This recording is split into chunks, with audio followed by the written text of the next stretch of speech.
For several years I've been blowing glass at London Glass Blowing with Anthony Scala, and I had started to investigate using fragments of my woven glass within a piece, and I was toying with the idea of how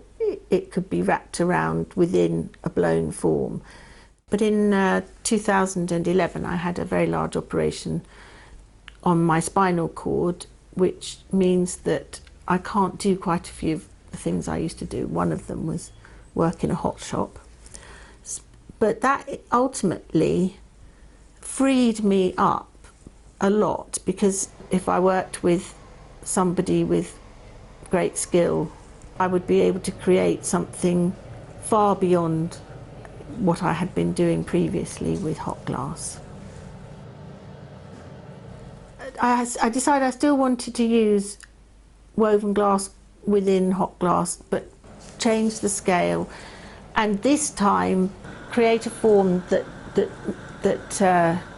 describes a figure,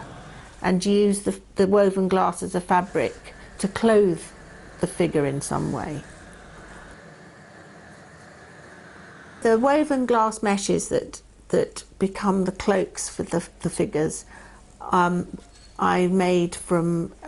glass cane, and I put those together and fired them in my studio. And I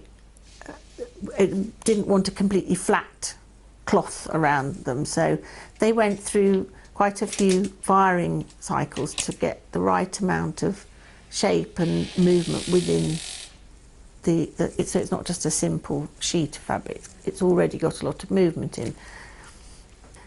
These pieces are very tall and quite heavy, and so to be able to initially make the piece and then spend the time with it as the fabric is included in it is an incredibly arduous, I think, and it actually also takes a team of people. And James Devereux and Katie Husky are two extremely competent makers, and through their studio I was able to realise this work. The sort of figure I was trying to achieve were very